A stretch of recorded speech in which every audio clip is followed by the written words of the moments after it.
Parlotte. Petite réunion de gens, spécialement de jeunes gens, qui se rassemblent pour causer ou pour s'exercer à la parole et à la discussion. Oh, mais C'est dingue! Les parlottes, c'est quoi? Les parlottes sont un cycle de table ronde entre jeunes actifs et professionnels du milieu de la création. L'enjeu principal de ces échanges est de permettre aux jeunes créatifs de découvrir la relation entre création d'entreprise et parcours artistique. Comment lier les deux et construire une manière de travailler en accord avec ses valeurs? Un podcast produit et réalisé par l'association Les Gens Géniaux. Vous écoutez la 3e Parlotte. On est le 30 mars 2022 au Sample à Bagnolet. Il est 19h et nous sommes une bonne quinzaine. Nous recevons Mathilde, William et Léonard du collectif Artichaut et Claire, fondatrice de Z0, pour nous parler de l'artisanat et du designer. Claire n'est pas présente physiquement car elle est positive au Covid, mais nous décidons de la faire participer en visio. Ils nous ont parlé de l'équilibre entre la charge administrative et le temps consacré à la fabrication, du caractère financier d'être concepteur et fabricant et de l'importance de son espace de travail. Bienvenue. Bienvenue. Donc, mon studio de design, il est spécialisé dans l'impression 3D. L'impression 3D grand format. Donc, j'expliquerai plus spécifiquement si vous avez des questions. Ouais. Et aussi enseignante en design à l'École supérieure d'art et de design à Orléans.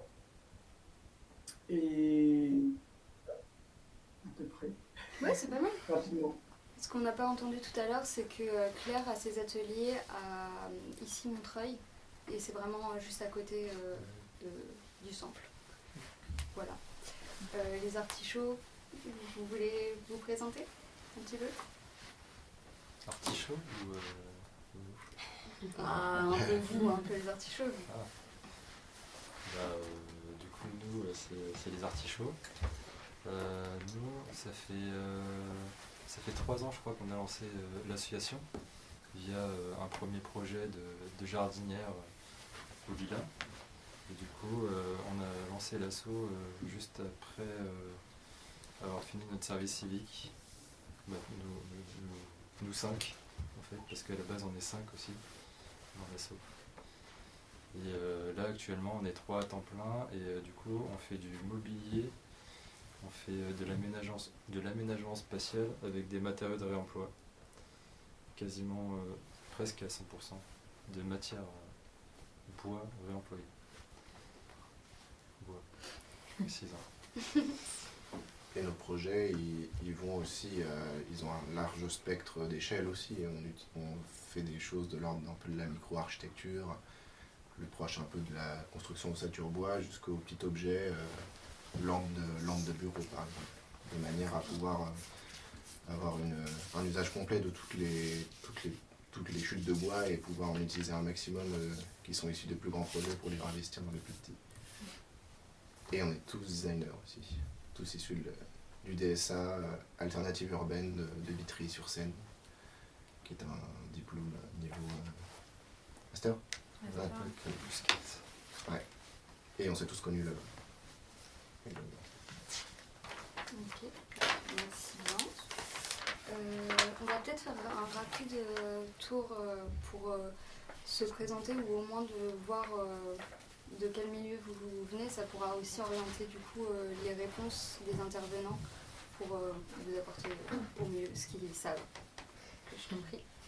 Bonjour, je m'appelle MJ. Aujourd'hui, je travaille bénévolement au Reflex Lab, qui est le laboratoire de Nabat, dans lequel on essaye de développer des biomatériaux et du mobilier.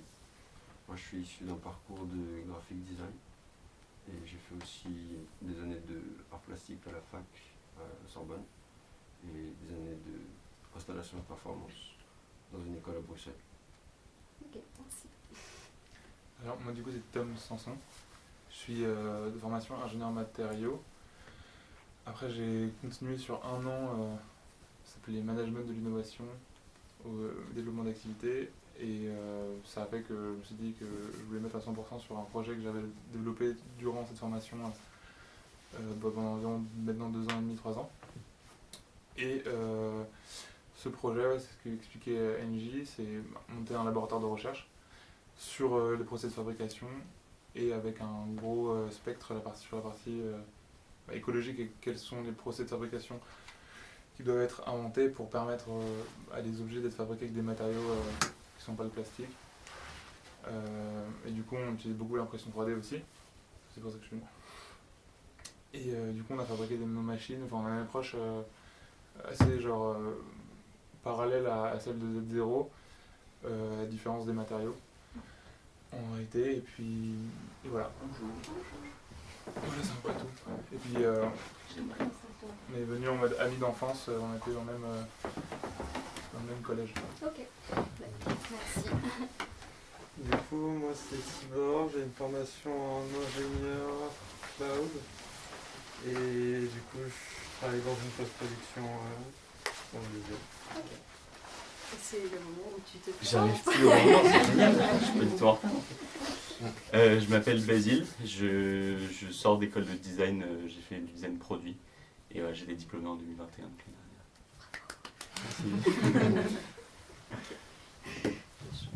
Moi je m'appelle Lou, je suis étudiante en design graphique, je suis en troisième année, en dernière année de DNMAT du coup.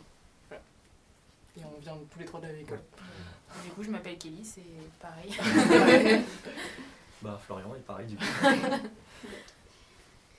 Du coup Florence, donc, je suis en dernière année de DSA, c'est une espace alternative urbaine. Et voilà. Top. Et pour finir, moi c'est Lola. Tout comme Basile, je viens juste d'être diplômée de Strat. Moi j'ai suivi un cursus espace. Et puis là, je vais commencer mon service civique avec l'association d'architecture solidaire 14. Donc voilà. Bravo. Bon, super. On va pouvoir commencer. Quelle heure j'avais mis? J'avais mis la première thématique, équilibre entre administratif et fabrication. S'il y a déjà quelqu'un qui a une question sur cette thématique-là, sentez-vous libre. Sinon, on peut peut-être commencer par vous. De temps. Pardon? Équilibre de temps. Bah, vas-y, pose ta question sur le temps. Est-ce qu'on parle de cette question de l'équilibre qu'on va mettre, enfin de temps à allouer à faire l'un puis l'autre? Bah oui, par exemple, vous consacrez combien de temps à peu près entre administratif et fabrication?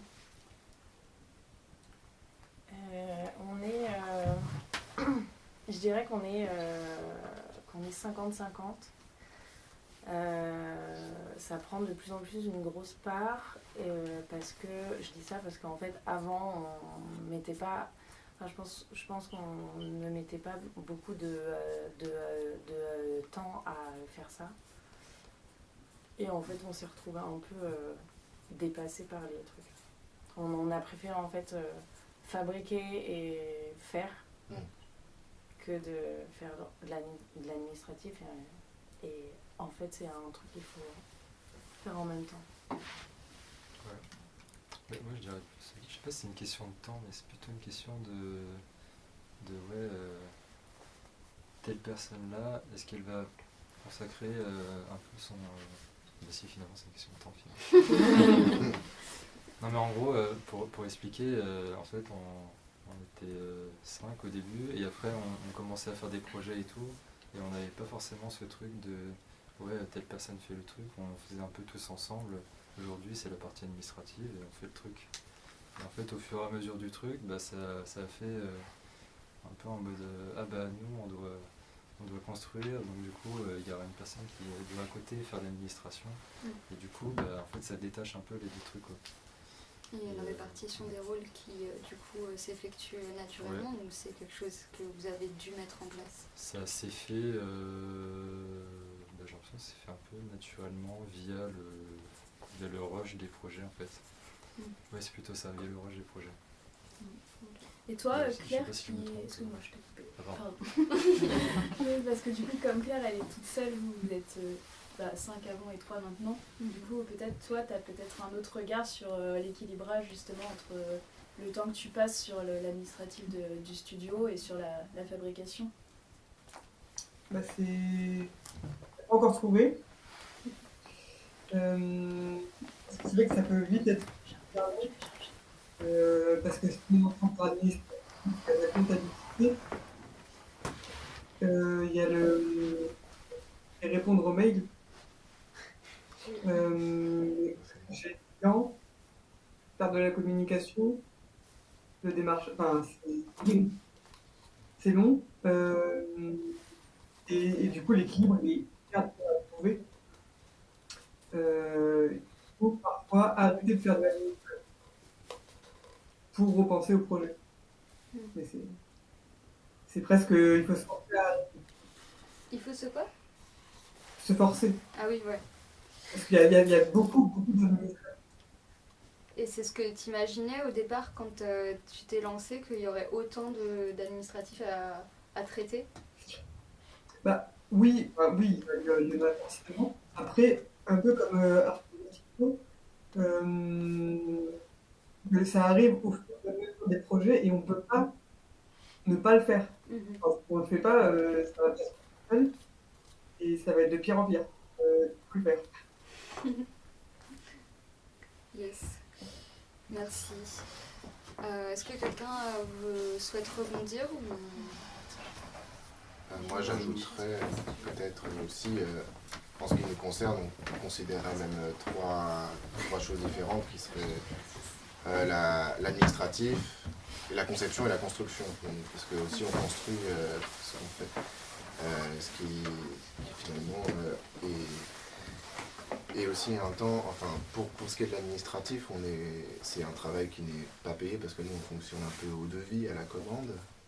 Et on ne va pas produire des devis à nos commanditaires pour pouvoir faire du travail administratif aussi.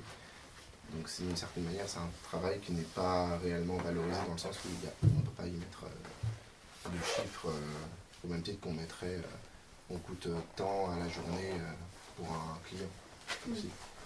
Et c'est quelque chose qu'on essaie vraiment passer à la trappe au début et qui nous est rattrapé très rapidement au fur et à mesure qu'on veut prétendre à de plus gros projets, à de plus gros contrats, entre guillemets.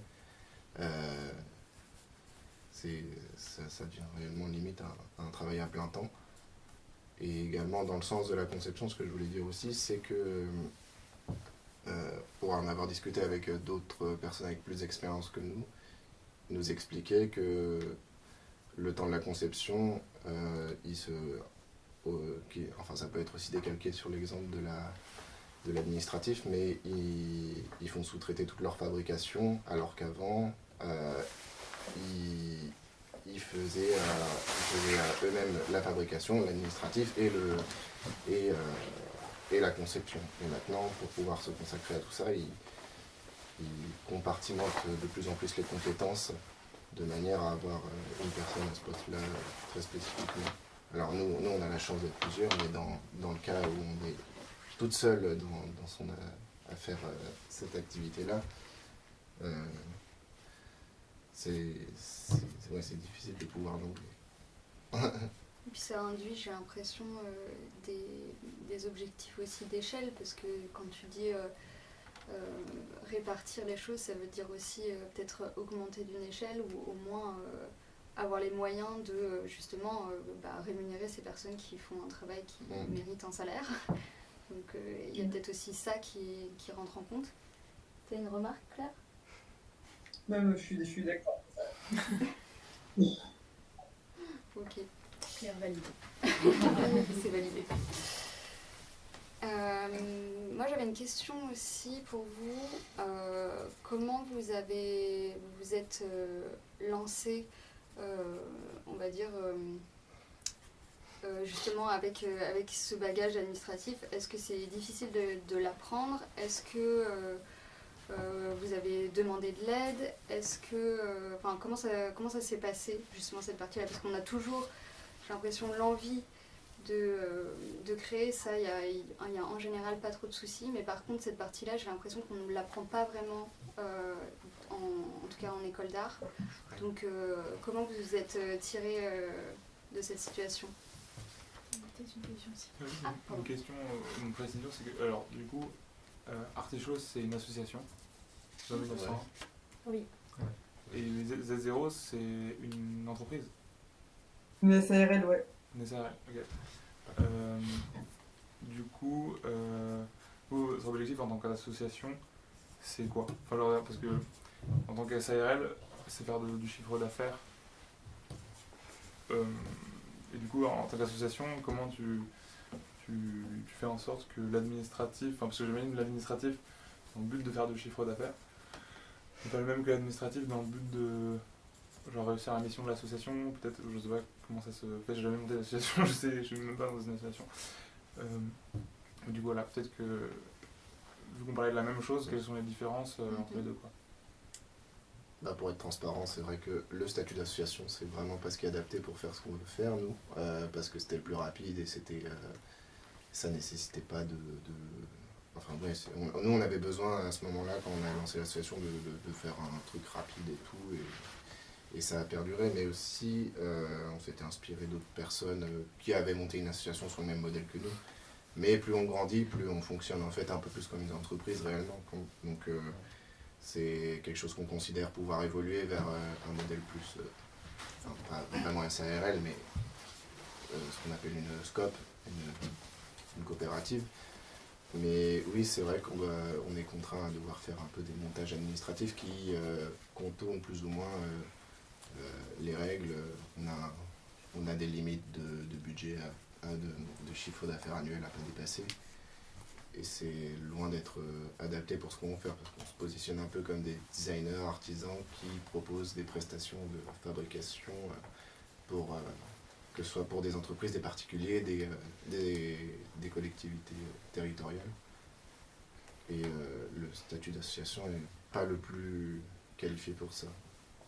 Du coup, je sais pas si j'ai une question. Tu as dit c'était le plus rapide, mais c'était le plus rapide pourquoi?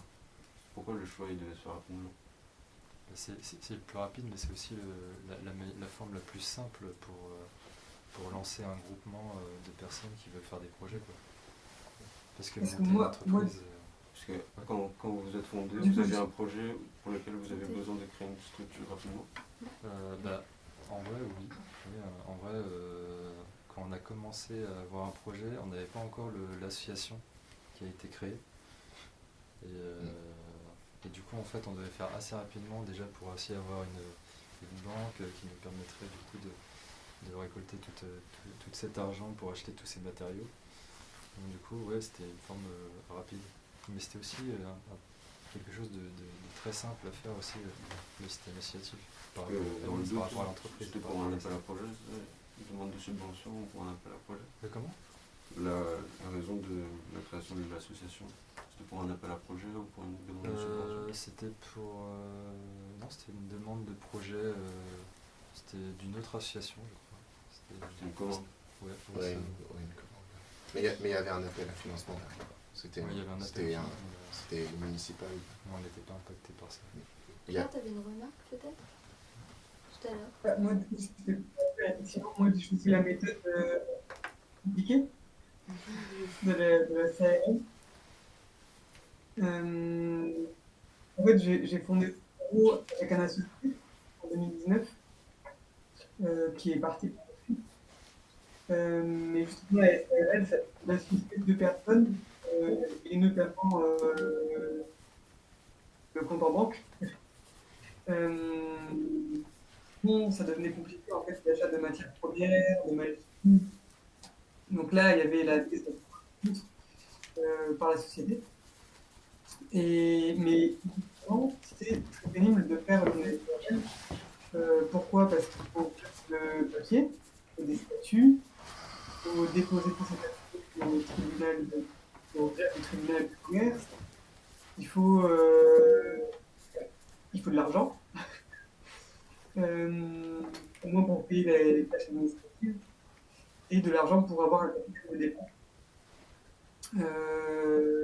C'est compliqué, mais après ça assure par contre une stabilité quelque part, puisque la SARL c'est à responsabilité limitée, donc mon compte est disjoint de celui de la société, et c'est pour ça que quand mon associé est parti, j'ai quand même gardé ce parce qu'il me permet vraiment d'être à 7-0 et clair.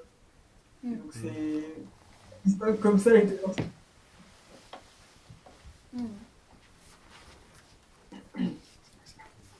Peut-être quelqu'un veut rebondir ou a une autre question sur un sujet totalement différent. que l'équilibrage administratif, fabrication. Non. Et du coup, pourquoi Claire, t'as choisi de passer directement sur la méthode pas facile? Parce que du coup, t'aurais pu créer un statut plus facile. En fait, c'était rassurant. En fait, le fait que ce soit... alors, si on prend le débat donc, c'était à Action Simplifiée, ouais. Ou la SARL, Société à Action... Non, c'était à responsabilité limitée. Et en fait, la SAS, elle offre plus de liberté dans les statuts. Donc les statuts, c'est les papiers qui régissent votre société, qui est le gérant, quel est le salaire, je ne sais pas comment ça se discourt en cas de problème, tout ça. Donc la SAS est très libre et la SARL est très réglementée dans ses statuts. Mais en fait, nous, on préférait à l'époque, et ça nous a d'ailleurs servi, au moins tout est marqué dans les statuts. Donc, quand on associé part, c'est passé, il y a une ligne qui nous dit comment il part, quelle part il fait faire, comment on fait. Et donc, finalement, c'est compliqué, mais ça rend plus simple le plan d'action aussi. Oui, parce que c'est vrai que nous, il n'y a pas. Là, on a dit nos noms et tout, mais dans l'assaut, en fait, il n'y a pas du tout nos noms. Oui, vous êtes fictif, quoi. Ouais, c'est ça, en fait. On est des sous-traitants. Il y a une personne qui part. En gros, dans une association, le bureau. Il faut avoir un bureau. Oui. Et en fait, ça va être ceux qui gèrent en fait l'association normalement. Et en fait, nous, si on devait nous intégrer dans le bureau, en fait, on n'aurait pas pu. On n'aurait pas pu travailler, être rémunéré, quoi. Et donc du coup, en fait, les membres du bureau, finalement, c'est de la famille ou des amis, quoi. Et du coup, nous, en fait, il n'y a pas nos noms dessus, et en fait, on est seulement prestataire de l'association Artichaut. Mais pourtant, c'est nous qui la gérons, qui faisons tout, qui faisons en sorte que l'asso fonctionne, quoi. Et pourtant, avec une asso, tu peux être rémunéré à hauteur de ce que tu apportes à l'asso. Oui, mais seulement... Même si tu es au bureau. Non, tu peux pas. Non, ça marche pas, ça. Sinon, ça veut dire lucratif. Ouais, mais le but non lucratif, c'est ne pas générer d'argent. C'est pas mourir de faim parce que tu fais la compta. C'est de se redistribuer. T'as des quotas. En gros, si tu es membre du bureau, tu peux être rémunéré par l'association, mais à hauteur de 1800 c'est ça, au niveau de ta contribution. Pour des missions de gestion. Et par exemple, comme eux, ils ne sont pas forcément que sur des missions de gestion, sur de la fabrication et d'achat de matériel. Dans ce cas-là, il faut passer sur un modèle de statut qui a des salariés. Et du coup, ça engendre d'autres problèmes de comptabilité et de gestion de papier, quoi. Le cas le plus simple, c'est comme ils font du coup que le bureau soit fictif et qu'en fait, ça soit eux qui gèrent. Mais plein d'associations, même très grosses, font ça. Je pense pas que ce soit hyper légal, mais c'est accepté. J'ai pas compris, c'est-à-dire que vous êtes genre tous en freelance à côté? Ouais, c'est ça, ouais. On est en auto-entreprise. Entrepreneur. Mais là, ce qu'il faut se dire, c'est que c'est au début.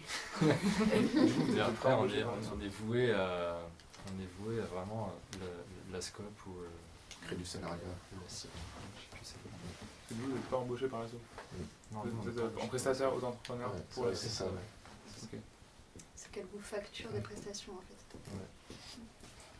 Et pour ajouter aussi, il y a aussi de grands noms aussi qui existent aujourd'hui et qui ont des grandes entités dans la création ou même qui gèrent par exemple des tiers-lieux qui ont un statut d'association et en plus en parallèle une entreprise. Et comme ça, tu as un peu les deux avantages parce que les associations peuvent percevoir des subventions de la part de la région ou du département.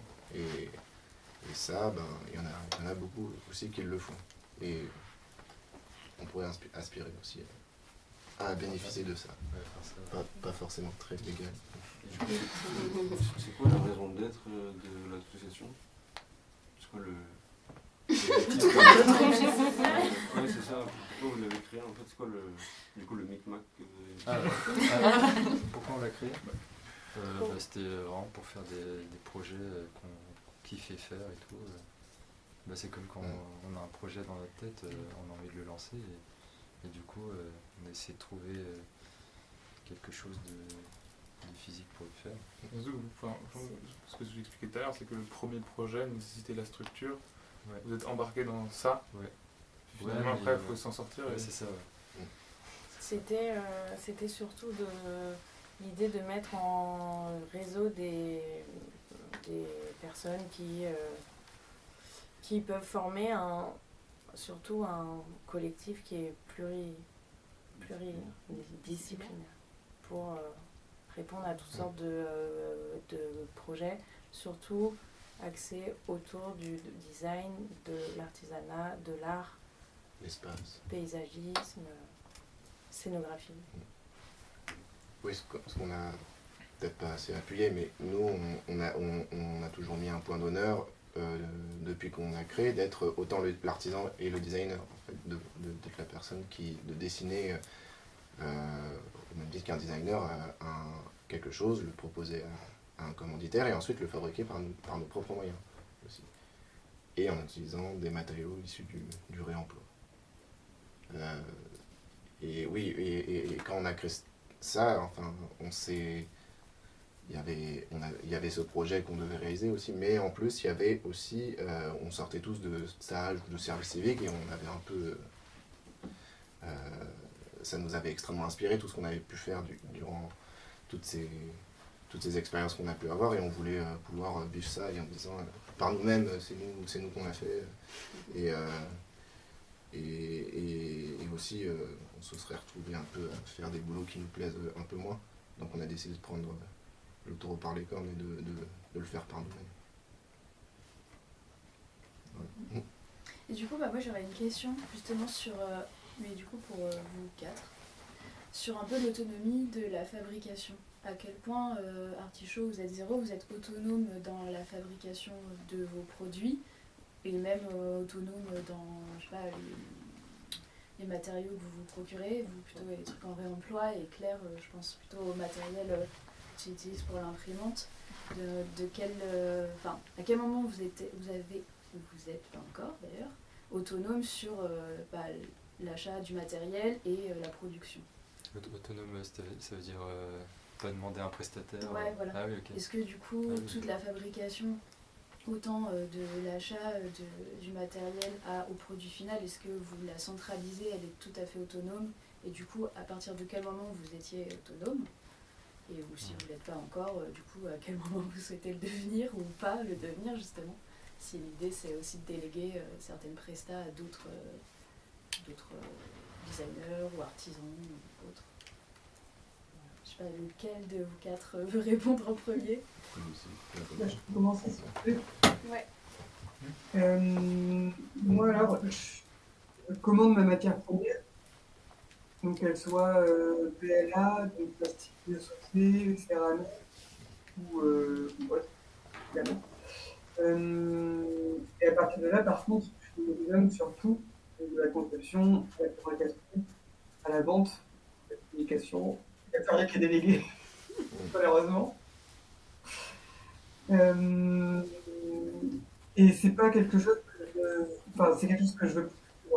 C'est-à-dire que je veux pas aller dans le design de matériaux, mais plutôt dans des collaborations avec d'autres designers de matériaux ou qui fabriquent des matériaux. De plus en plus naturels, forcément.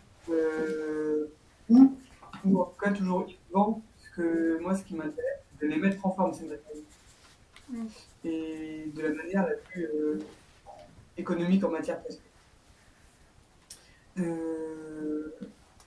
Je sais pas si ça répond à la question. Si. Mais du coup, juste pour rebondir avant que vous répondiez, toi en plus c'est un peu particulier parce que la machine 3D que tu utilises, c'est quelque chose que tu as conçu spécifiquement pour ta pratique et pour Z0 en quelque sorte. Ouais. Donc c'est vrai que je suis très très autonome, mais très dépendante de ma machine aussi du coup. Et donc c'est dur de déléguer.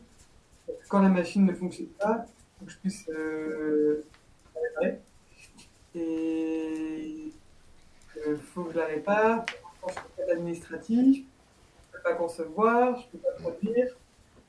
Et l'administratif est nul, et c'est l'horreur. Et du coup, ça devient un peu sans force. Donc, il faut savoir déléguer aussi et trouver des bons profils pour business associé, mais au moins. C'était le fameux bug. Il fallait qu'il arrive. Oh merde.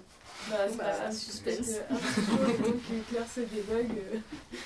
Peut-être répondre sur la question justement de l'autonomie de la fabrication. Si dès le départ vous aviez déjà toutes les machines qu'il vous fallait pour fabriquer de A à Z, et aussi peut-être même au niveau de vos fournisseurs, quoi.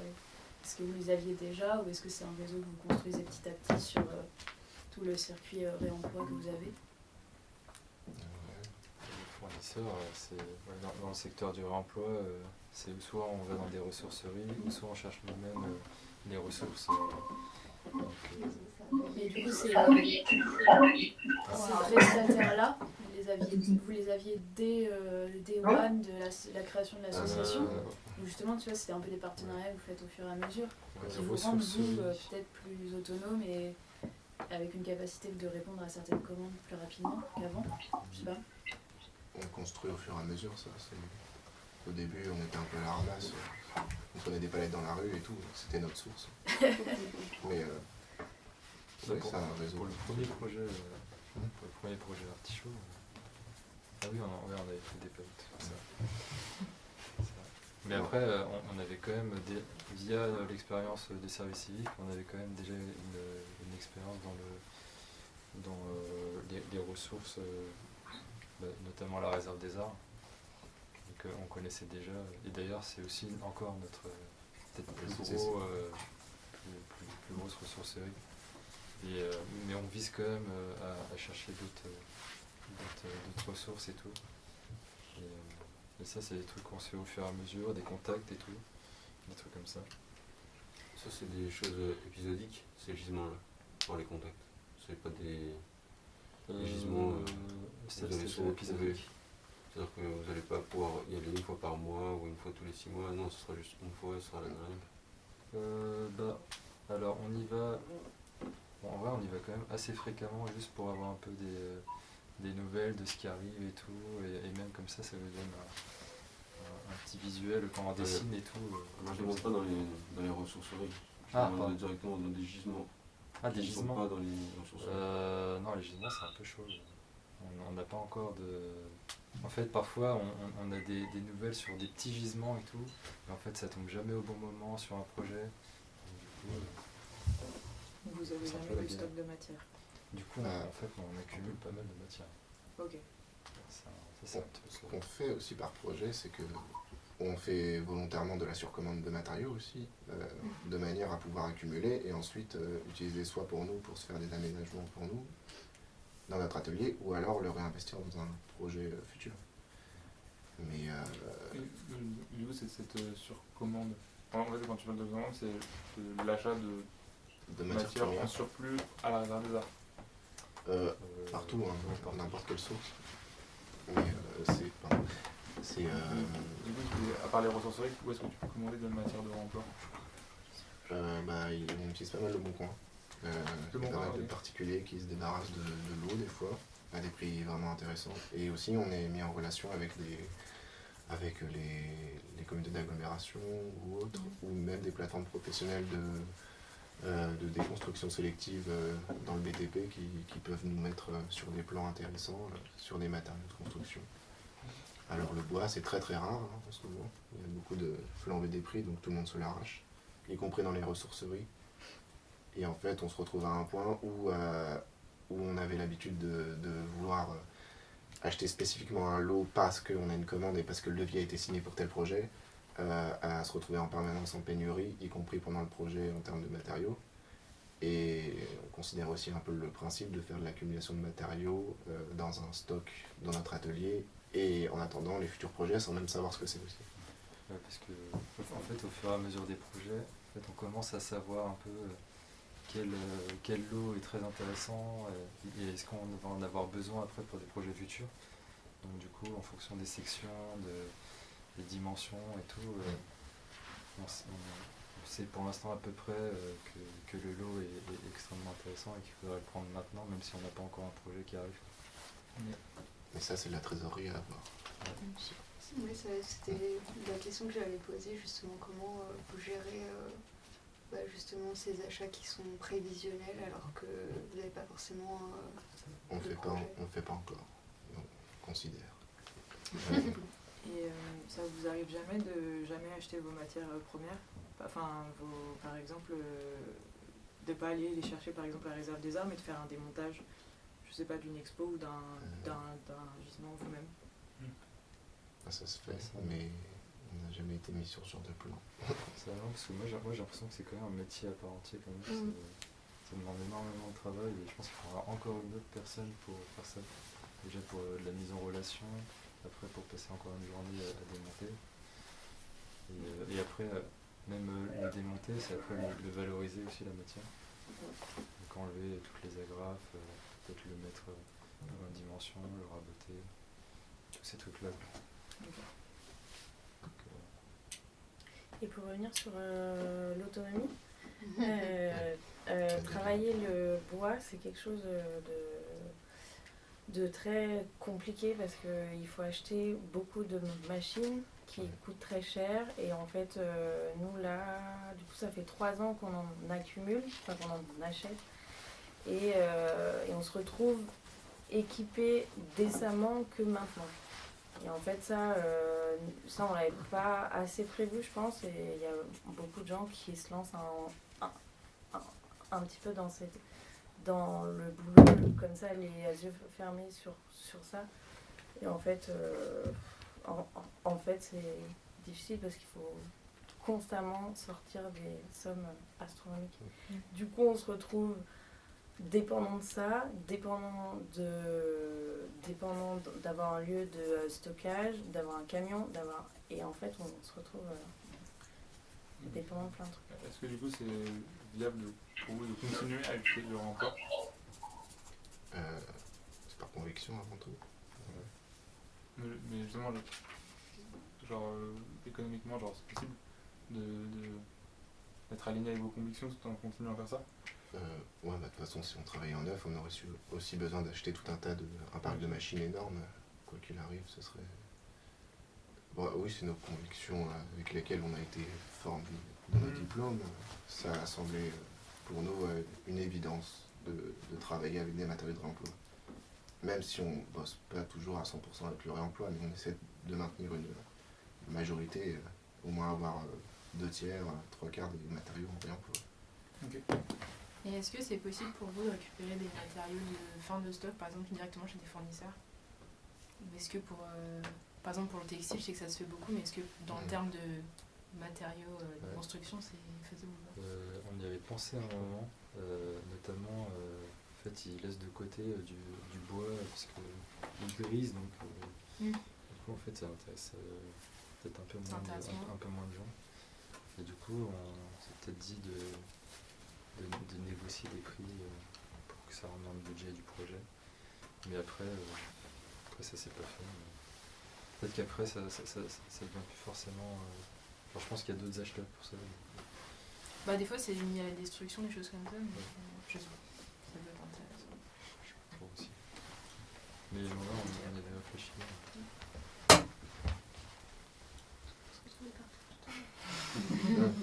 Non, mais... si personne n'a d'autres questions, on peut peut-être passer à financer ces projets. Donc, est-ce que vous avez des questions là-dessus ou est-ce qu'on lance autre chose? Non. Tout simplement. Où est-ce que vous trouvez l'argent? Vous le volez? Oui, moi je trouverais. Ouais, ça rentre dans le dur là. Moi j'aimerais bien, ouais. J'aimerais bien le voler.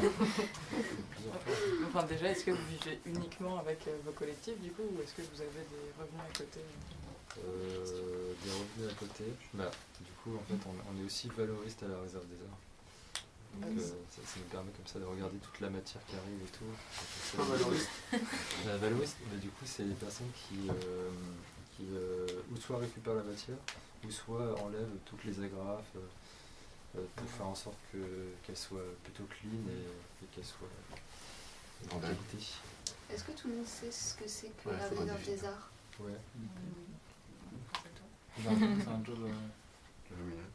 Ouais, c'est parce que la réserve des arts, je sais pas si c'est une association ou une entreprise. C'est les deux. C'est les deux. Et du coup, le bénévole. Non, il y a, en gros, c'est aussi, ils font de la prestation de service. Ok. Alors, il y a les deux aussi, il y a les salariés et après, il y a Des auto-entrepreneurs. Juste, c'est une grande ressourcerie qui est à Pantin, dans un grand entrepôt. Ils font le textile, le bois, les métaux, le plastique. C'est très prisé par les étudiants d'unité qui vont faire des prototypes de textile aussi. Ouais. Et du coup, nous on fonctionne plutôt en projet et en commande classique. Donc en fait, on établit un budget et les projets sont payés directement par le commanditaire. On a, en fait, nos statuts d'association nous permet d'obtenir des subventions quand on en veut. Donc parfois ça complète des projets ou ça en paye complètement. Le seul truc c'est qu'on arrive à financer facilement des projets, mais on se paye très mal sur ça et en fait on n'arrive pas à se financer, enfin à ce que ce soit assez haut quoi. Donc effectivement on a tout un travail à côté et on fait en plus quoi. Ouais, on a développé un système où en fait, théoriquement, vu qu'on est des auto-entrepreneurs, on devrait être payé au projet, mais on a mis en place un système où on préserve les sous des ressources humaines qu'on fait signer dans chaque devis, on le préserve sur le compte de l'association et on se les reverse sous forme entre guillemets d'un faux salaire une fois par mois avec une somme fixe mensuelle. En fait, de manière à étaler le plus, parce que ça se trouve, enfin, par exemple en été, on bosse beaucoup, il y a beaucoup de commandes, mais si on percevait tout en été, en hiver, il ne resterait plus rien, et on aurait une difficulté à finir les mois. Donc du coup, on lisse sur toute l'année un salaire fixe à 3 en tout cas, un faux salaire. Et du coup, vous devez diviser un peu votre temps, j'imagine, si vous avez, parce que tu disais que vous avez 2 emplois, c'est ça? Vous faites autre chose à côté, donc j'imagine que vous avez votre temps qui est divisé dans la semaine. Alors dans l'idéal, c'est ce qu'on aimerait faire et c'est ce qu'on a essayé de mettre en place. La réalité fait que Artichaut nous prend plus de 35 heures par semaine. Donc en fait, on fait ça la nuit, le week-end, donc sur des journées très ponctuelles, mais On fait pas la nuit le week-end. ça reste logique. Ah non, moi si. Oui, ouais, on ne fait pas les mêmes. Quoi. Mais oui. Non, mais par exemple, quand on doit travailler pour une mission spécifique, c'est tout à fait acceptable dans l'équipe de dire je ne bosse pas tel jour et parce que je dois bosser pour telle ou telle chose. Parce que c'est souvent des missions ponctuelles à droite à gauche. Mais dans l'idéal, on devait être à 4 jours par semaine pour Artichaut et se laisser une journée pour faire ce qu'on veut. Ok. Et toi, Claire, du coup, tu as fonctionné comment dès le départ avec un capital ou les aides de l'État? Pas d'aide. Du coup, capital. Bah, après, on était deux. Pratique. Du coup, 2 fois plus de capital. Et en fait, le capital, il n'y a pas besoin d'être important. Pour une SARL, enfin, on peut commencer avec 1 euro.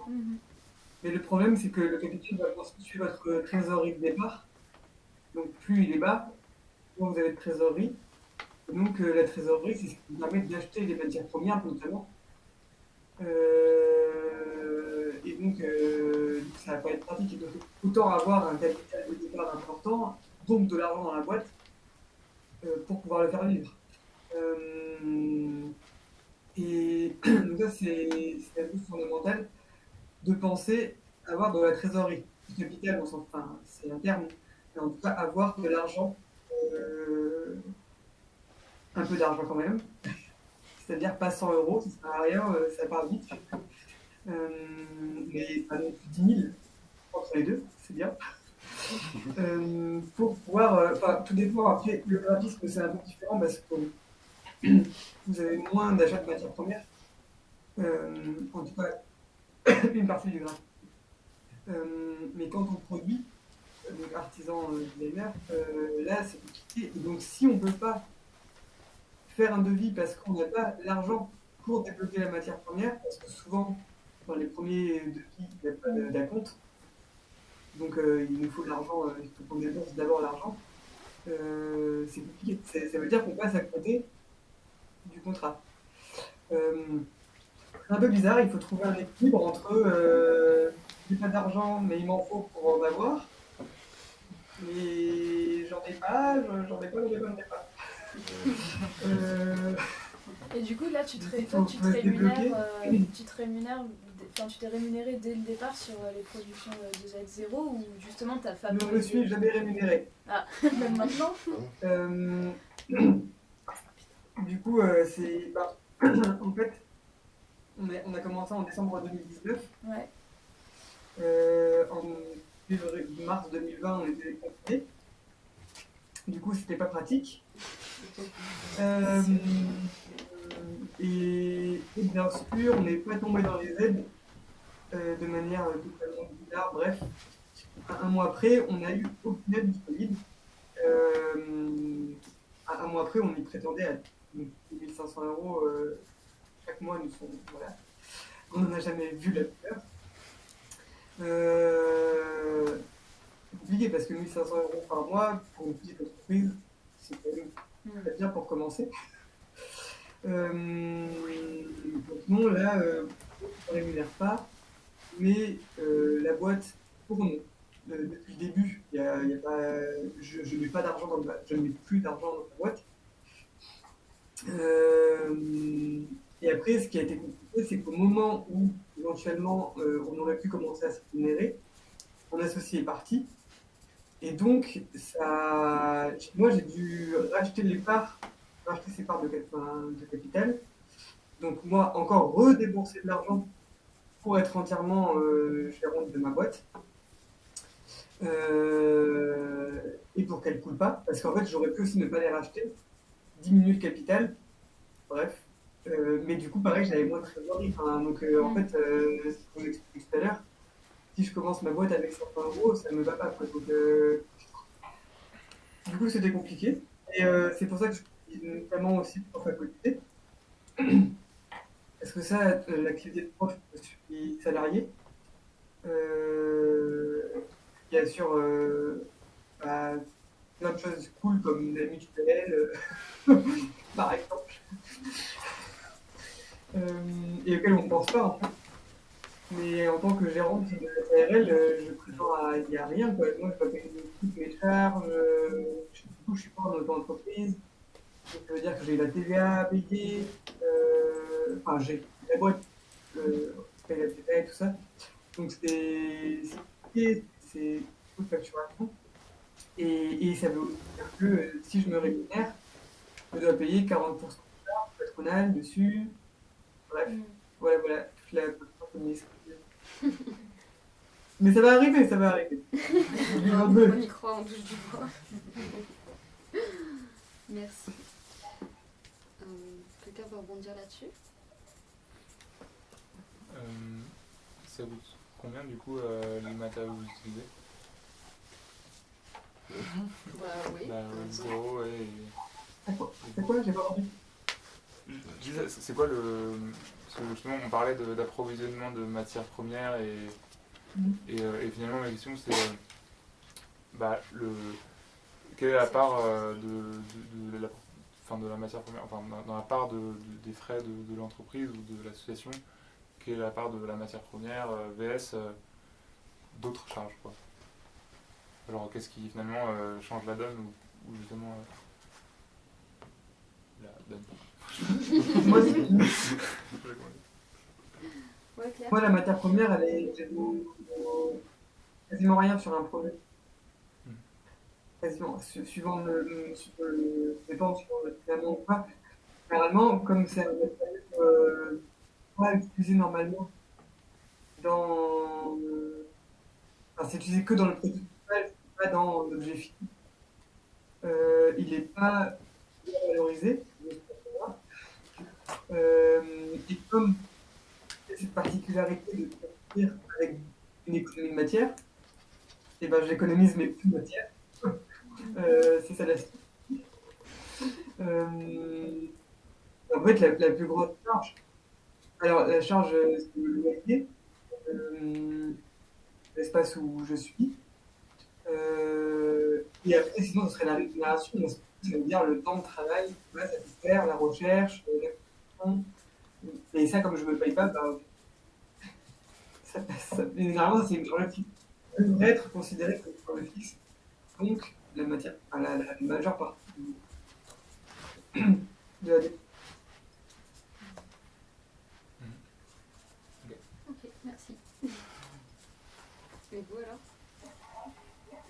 Nous, le bois, enfin les matériaux plutôt du coup, c'est à la commande, hein.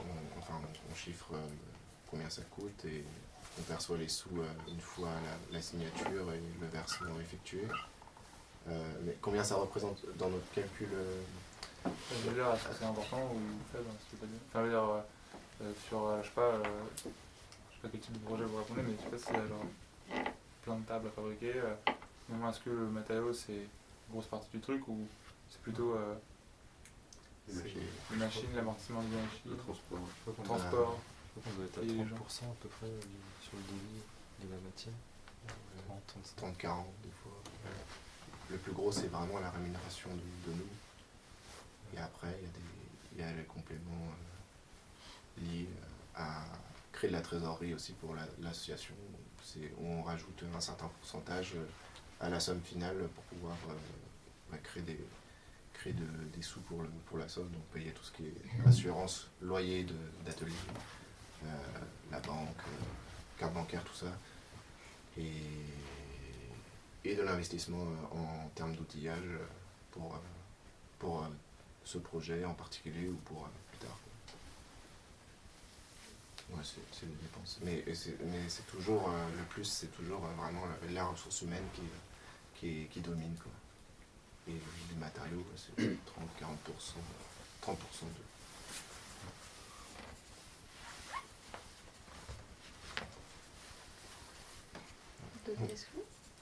Moi j'ai une question sur les partenariats avec les ressourceries. Je ne sais plus lequel d'entre vous l'avez dit. Mais en fait, je crois qu'elle a vite répondu à cette question parce que vous travaillez directement dans la ressourcerie.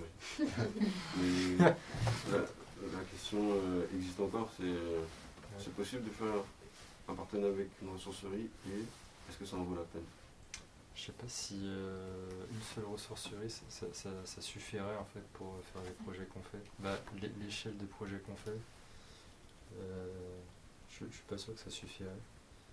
Parce que vu qu'on fait aussi de la micro-architecture, de l'aménagement spatial dans des grands lieux, en fait, par exemple, si on devait être juste à la réserve des arts, la réserve des arts ne suffirait pas à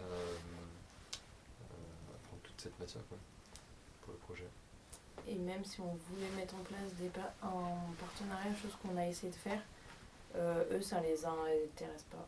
Parce qu'on est un tout petit client par rapport à tout ce qu'ils ont et eux ils font pas beaucoup de chiffres sur ce qu'ils vendent, donc en fait c'est pas...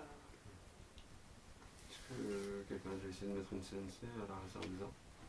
Une CNC là Quelqu'un a déjà pensé à ça? Alors je crois que la réserve des arts ils font, peut-être c'est un autre sujet, mais ils ont une partie atelier où les gens ils peuvent venir et tout, concevoir des choses. Donc peut-être qu'ils ont déjà un peu ce truc là créé. C'est quoi une CNC? C'est une friseuse numérique.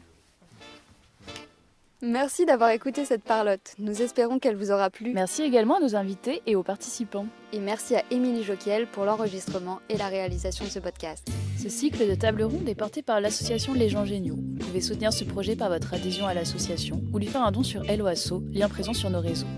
L'inscription aux parlottes est totalement gratuite et ouverte à tous. Vous pouvez nous retrouver sur Instagram @association Les Gens Géniaux ou